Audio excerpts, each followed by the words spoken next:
dia hitondra fanazavana kely satria hitako hoe be loatra ny tsao izay ahely manodidina ny trano incident na intoxication alimentaire. Ny azavaiko voalohany aloha satria io dia inina fangaro samihafa no atao hoe fanapoizinana ara-tsakafo, empoisonnement sy ny intoxication alimentaire izay aretina vokatry ny fahasimbana sakafo. Zay zany no atao hoe intoxication alimentaire. Tsy inina atao zany intoxication alimentaire, fanapoizinana kosa afaka samianarana zany dia zavatra inina atao. Zay aloha dia fahitako hoe fampifangarona resaka zany izay ilaina fanitsina. Faharoa manarakaraka izany dia izao, tsy isy angamba eto ambon'ity tany tsy hanao fanahiniana hoe andao atao izay hamparary olona ampoliny satria ny voalaza dia hoe inina natao iny zavatra miforonina iny mba hahafahana manakatona n'ilay trano fandraisam-bahiny.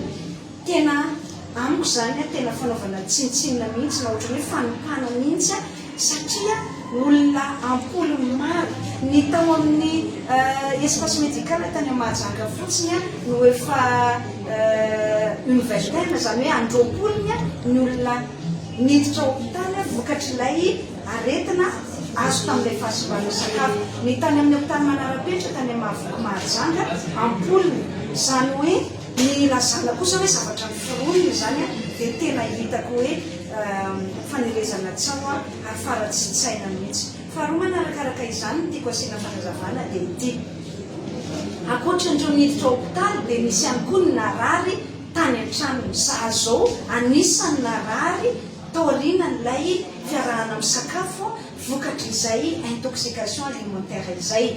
Zany hoe zaho zao afaka mijoro vavolombelona na marina fa zavatra nisy fa tsy zavatra niforonina. Amiko zany tena melohiko tanteraka mihitsy ilay milaza hoe noforoporonina fotsiny mba hahafahana manakatona ilay trano fandraisam-bahiny. Ary hitondrako fanazavana ihany koa hoe tsy ilay trano fandraisam-bahiny hôtel Coco Beach nakatona fa ilay activité de restauration, ilay fisakafoanana fotsiny ihany ao amin'ilay trano fandraisam-bahiny. Iny zany apiko ihany koa izay fanazavana izay.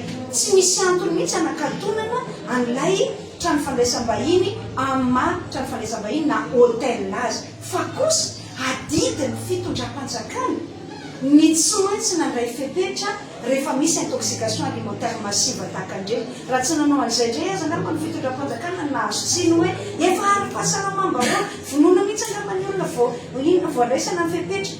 Zay zany ny zavatra tiako apetraka. Tena ara-drary mihitsiny ary zavatra tena normal mitombina mihitsy hoe ao aoriana trangana intoxication alimentaire massive olona ampoly, ny telopolo, efapolo ny olona voa dia tsy maintsy raisana ny fepetra aloha hoe atsaratra ilay resaka fisakafoanana. Tsy mikatona ny hôtely satria misy milaza fa hoe akatona moa ny hôtely satria isy concurrence manahirana. Tena iveriko hoe zay le tena eto hoe le faratsitsaina efa mihoatra ny azo eritreretina mihitsy. Ny zavatra apetraka ihany koa melohiko dia hoe ilay fiantsina fankalana ao anatin'ilay raharaha.